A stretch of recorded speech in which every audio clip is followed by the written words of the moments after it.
Salut, on se retrouve aujourd'hui dans cette nouvelle vidéo où je vous ai préparé un grand comparatif CTO compte titre ordinaire, donc les meilleurs courtiers, les meilleures banques pour tout simplement choisir où ouvrir votre CTO. Alors ce que je vous invite à faire dès maintenant, c'est de télécharger gratuitement le grand tableau comparatif que je vous ai préparé avec cette vidéo. Alors évidemment dans cette vidéo on va avoir beaucoup de choses en détail, mais ce grand tableau comparatif va bien au-delà de ce qu'on va voir dans cette vidéo. Il y a notamment plus d'une dizaine, plus d'une vingtaine même de simulations sur différentes places boursières, pour différents courtiers.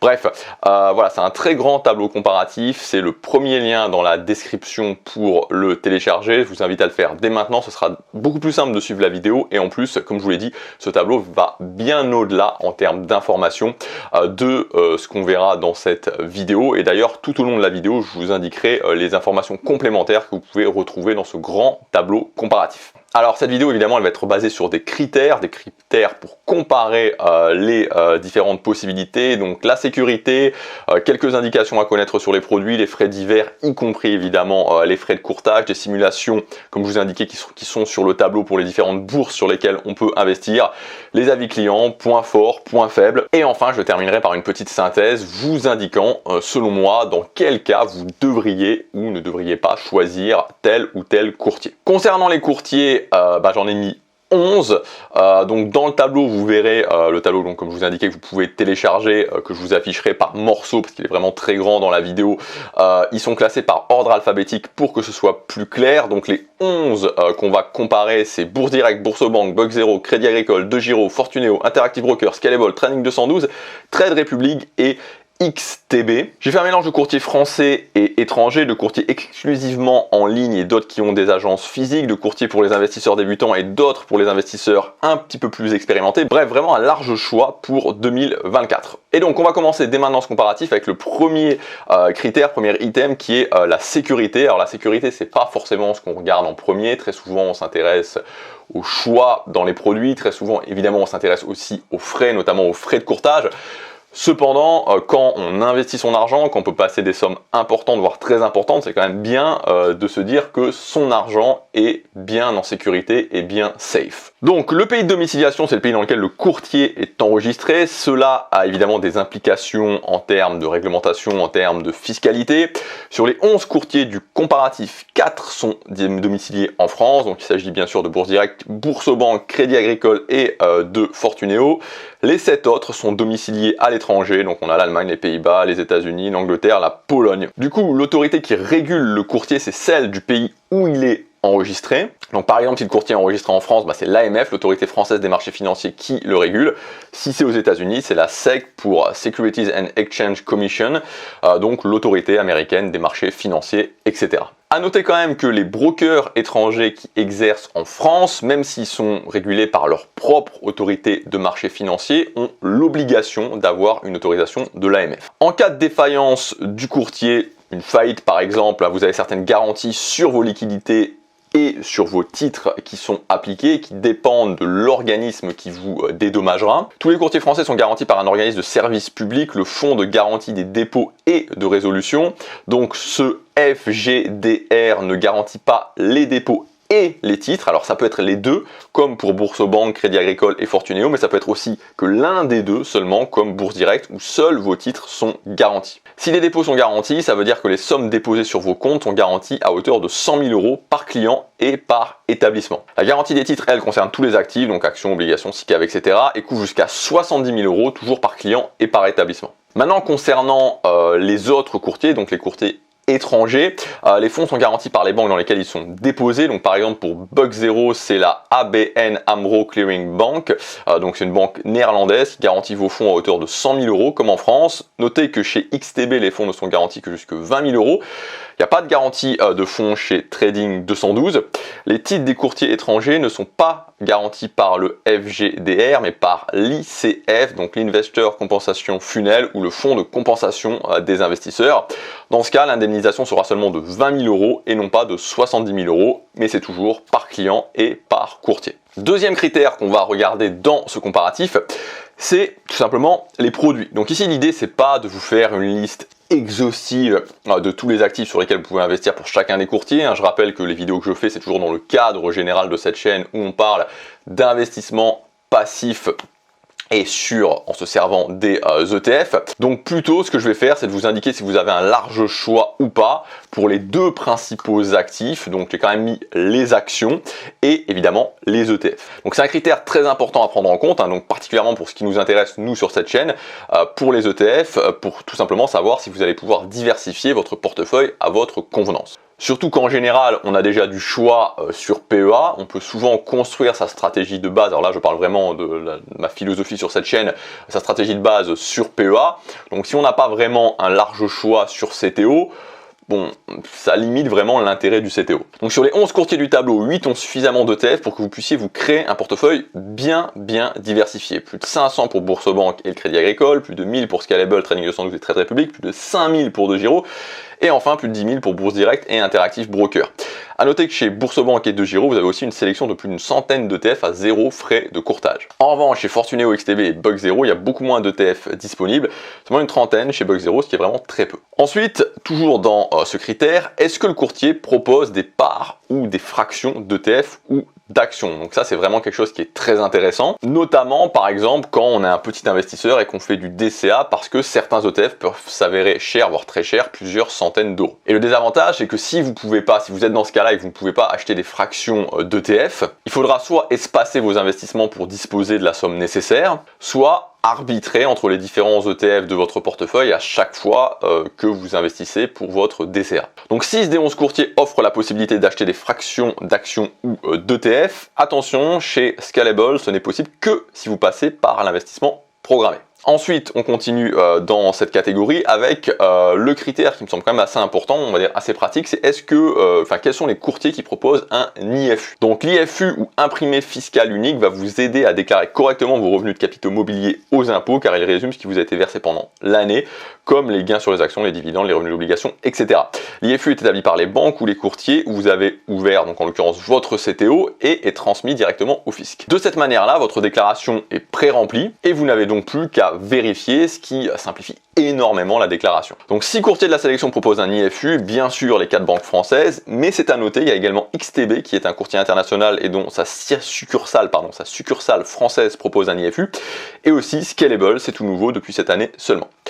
Pour les 5 autres, vous recevrez un relevé annuel qui pourra s'appeler différemment et où vous aurez les différentes informations, mais ensuite à vous de devoir remplir vous-même les bonnes cases dans votre déclaration. Critère suivant, donc nouvelle catégorie, troisième catégorie après la sécurité et les différents produits, c'est évidemment, critère très important, le critère des frais. On le sait, chaque banque, chaque courtier applique sa propre politique de frais et là c'est vraiment une espèce de jungle, littéralement, où c'est très difficile de s'y retrouver. Ceux qui sont déjà penchés sur la question, qui ont vraiment essayé de chercher par rapport à ces frais, savent sûrement de quoi je veux parler. Donc pour essayer d'être clair, d'être concis, d'être synthétique, j'ai réparti les différents frais en 4 grandes rubriques. Donc première catégorie, c'est les frais divers. Donc les frais divers, c'est grosso modo tout ce qui n'est pas les frais d'abonnement en ligne activité, les frais de change, les frais de courtage, parce que ça, on va en parler après. Donc 5 courtiers ont des frais divers. Bourse Direct et Boursorama exigent un montant minimum par ordre. Pour Bourse Direct, c'est 10 € sur CTO, ce qui est bon assez peu. Pour Boursorama, c'est 100 € là, et comme je vous en ai déjà parlé, ça peut être un petit peu ennuyeux pour faire du DCA. Bug0 applique des frais de service de 2,99 € par mois. DEGIRO applique 1 € de frais de gestion sur chaque ordre. Et donc ça chiffre vite si vous faites de nombreux achats-ventes. XTB pratique aussi des frais de gestion, mais sur les portefeuilles supérieurs à 250 000 €, c'est 0,2% par an, avec un minimum de 10 € par mois calendaire, pour tout excédent de la valeur quotidienne moyenne du portefeuille supérieur à 250 000 €. Deuxième catégorie dans les frais, c'est les frais d'inactivité ou d'abonnement.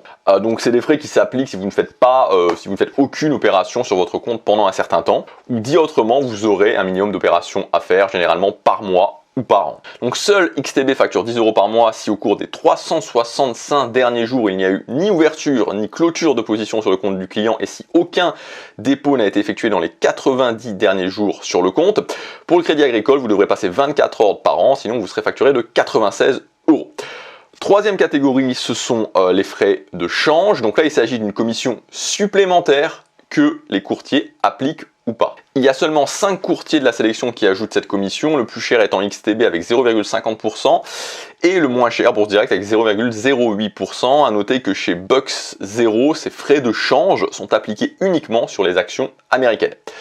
Quatrième catégorie, c'est évidemment les frais de courtage. Donc comme je vous le disais précédemment, chaque courtier pratique sa propre politique tarifaire. Et en plus, ce qu'il faut noter, c'est que ces frais varient d'une place boursière à l'autre, ce qui va encore plus compliquer les comparaisons. Alors comme il n'était pas possible d'indiquer les frais de courtage de manière exhaustive pour les 11 courtiers et sur toutes les bourses, j'ai pris le parti dans ce comparatif de sélectionner les 4 bourses les plus utilisées pour les ETF et les actions. Donc bien entendu, évidemment pour nous, il y a Euronext Paris, la bourse française. Une bourse américaine, troisième bourse Xetra, donc la bourse Francfort, et enfin Getex qui est la place d'échange de la bourse de Munich. Concernant les 4 courtiers français, c'est très important à noter parce que j'ai régulièrement des questions là-dessus sur les CTO d'ouverture de CTO sur des courtiers français. Si les tarifs sont intéressants sur Euronext, ce n'est pas le cas, ce n'est plus le cas dès que vous investissez sur les bourses étrangères où les tarifs, les frais, peuvent devenir littéralement prohibitifs, pour ne pas dire complètement fous. La palme revenant à Fortuneo qui applique un minimum de 20 € plus 30 € de frais de broker étranger. Concernant Box 0, vous ne paierez aucun frais de courtage si vous investissez via un plan d'investissement, quelle que soit la place boursière, sinon vous aurez quand même droit à 3 ordres par mois à 0 €. Si vous êtes un petit investisseur, cela pourrait vous convenir. Chez DeGiro, vous aurez le même prix de l'ordre pour tous les ETF, quelle que soit la place boursière, 2 € par ordre. À noter qu'il n'y a aucun frais de courtage sur une sélection d'environ 200 ETF. Donc je ne l'ai pas précisé tout à l'heure, mais c'est aussi le cas pour Boursorama qui propose des actifs en partenariat avec iShare à 0 € de frais de courtage sur Boursomarket. Comme Box 0, Scalable ne fait payer aucun frais de courtage à partir du moment où vous passez par l'investissement programmé. Sinon, le tarif est parmi les moins chers, 0,99 € l'ordre, sauf pour Xetra où il est à 3,99 €, auquel il faut ajouter 0,01% de frais de bourse avec un minimum de 1,50 €. A noter que si vous achetez au moins 250 € d'ETF Prime, vous ne paierez pas de frais de courtage. Pour les 4 derniers brokers, c'est très simple, les tarifs sont les mêmes, quelles que soient les places boursières. Trade Republic fait lui aussi des tarifs à 0 € de frais de courtage pour les investissements programmés, sinon ce sera 1 €. Pour Interactive Broker, c'est un pourcentage de l'ordre qui est facturé, 0,05%, mais attention, il y a un minimum de 3 € ou 1 $ pour les bourses américaines. Chez XTB, vous ne paierez des frais de courtage que si vous dépassez les 100 000 € d'ordre par mois. Bon, c'est pas pour tout le monde. Et enfin, chez Trading 212, vous ne paierez rien, c'est 0 frais de courtage dans tous les cas. Donc pour vous aider à comparer, vous trouverez, comme je vous l'ai indiqué en début de vidéo, dans le tableau récapitulatif téléchargeable gratuitement dans le premier lien dans la description, plus d'une dizaine de simulations sur Euronext et les différentes places boursières. Je vous ai même fait une simulation qui mêle les investissements sur plusieurs places boursières. Donc à l'image, là, vous avez seulement une partie du tableau, il est trop grand pour être vu complètement à l'écran. Donc voilà, moi ce tableau, je l'ai ici juste en face de moi sur mon ordinateur et voilà, je vous invite vraiment à regarder ça, c'est important pour vos choix et je vous assure qu'il y a certaines simulations où vous risquez de devoir vous pincer comme moi des fois j'ai refait les calculs plusieurs fois parce que je me suis dit c'est pas possible, mais si en fait c'est possible. Donc voilà, donc là vous aurez vraiment un comparatif sur les différents courtiers, sur Euronext Paris, évidemment, sur les autres places, bourse américaine, Xetra, Getex, qui mêlent aussi les différentes places boursières, sur différents, évidemment, types d'ordres, 2 ordres de 500 € plus un ordre de 200 €, 12 ordres de 100 €, etc. Donc pour vraiment, vous avez tout un tas de simulations, et ça vous donnera vraiment une vision d'ensemble. Et c'est particulièrement important de bien choisir son CTO, je dirais même plus que son PEA, parce que le PEA, c'est quand même, bon, ça veut pas dire qu'il faut faire n'importe quoi sur le PEA, mais le PEA, c'est quand même assez cadré, c'est franco-français, c'est réglementé, transféré, il n'y a pas vraiment, voilà, c'est ok. Sur CTO, ça peut être beaucoup plus compliqué de transférer son CTO, des fois ça peut même être juste pas possible, et donc ça veut dire tout vendre, l'imposition, etc. Donc il vaut mieux prendre son temps et ne pas se planter sur le choix de son CTO. Cinquième critère, ce sont les avis. Donc concernant les avis clients, j'en ai déjà parlé dans mes précédentes vidéos, je pense que c'est vraiment le critère subjectif par excellence. Voilà, moi je sais que sur mes prestataires personnels, que ce soit CTO, PEA, bah, je suis très content, mais des fois sur moi, ceux que j'utilise, bah, il y a des gens qui me disent non, je suis pas du tout content. Donc c'est vraiment quelque part subjectif. Vous allez trouver des gens qui vous disent que Boursorama c'est génial, ou que Trade Republic c'est génial, ou que Trading 212 c'est génial, et d'autres qui vont vous dire que c'est pas du tout bien. Donc pour avoir quelque chose d'uniforme, ce que j'ai voulu faire, c'est que sur l'ensemble des brokers, j'ai tout simplement repris les avis de Trustpilot en synthétisant les avis positifs d'un côté et les avis négatifs de l'autre. J'ai aussi indiqué à titre indicatif la note accordée par Trustpilot et le nombre d'avis. A noter que pour Trading 212 et Trade Republic, ces deux-là se démarquent vraiment par le nombre important d'avis, hein, puisque vous savez, plus il y a d'avis, forcément plus la note reflète quelque part une meilleure, enfin on va dire que plus la note reflète ce que pense la majorité des gens, on va dire, je sais pas si c'est très bien dit, mais toujours est-il que sur Trading 212 et Trade Republic, il y a 15 897 avis sur Trustpilot pour Trade Republic actuellement et 23 700 pour Trading 212. Dernier critère, c'est tout simplement la synthèse. Donc là, c'est quelque chose de plus personnel, évidemment. J'ai voulu vous faire une synthèse pour chacun des courtiers. Là, voilà, j'ai le tableau encore une fois sur les yeux. Et cette synthèse, je l'ai fait sous forme de choisissez ce courtier pour. Donc essayez, bon alors c'est pas un exercice forcément facile, hein, mais voilà, j'ai quand même essayé de le faire. Vous devriez choisir ce courtier pour telle et telle raison. Donc je vais vous donner quelques exemples. Bug 0, voilà ce que j'ai mis, par exemple le courtier Bug 0 sera intéressant si vous passez très peu d'ordres par mois et que vous vous contentez d'investir sur les principaux indices larges. Si je prends 2 Giro vous conviendra en raison de ses faibles frais de courtage à condition de passer moins d'ordres mais plus important parce qu'il pratique des tarifs à l'ordre. Voilà pour cette vidéo, donc j'ai essayé de faire la vidéo quand même relativement synthétique. Comme je vous l'ai dit, vous avez toutes les informations, vous aurez une vision d'ensemble sur le tableau à télécharger gratuitement, premier lien dans la description. Voilà, j'espère vraiment que ça vous aidera. C'est quand même une vidéo qui a demandé de reprendre toutes ces informations et d'essayer de faire quelque chose de cohérent, d'objectif. Et voilà, toutes les simulations aussi que vous avez sur le tableau, ça demande quand même pas mal de travail. Donc j'espère vraiment que ça vous aidera, j'espère que ça vous plaira. N'hésitez pas à me laisser votre avis en commentaire. Évidemment, moi, vous vous doutez bien que j'ai pas un CTO chez les 11 courtiers. Donc il y a des courtiers que je connais parce que je les utilise. Il y en a d'autres que je connais pas forcément. Si vous avez des avis, n'hésitez pas à les partager aussi en commentaire. Je vous laisse là-dessus. Le tableau gratuitement, c'est le premier lien dans la description. Et je vous remercie d'être toujours plus nombreux à me suivre. À bientôt pour la prochaine vidéo. Salut!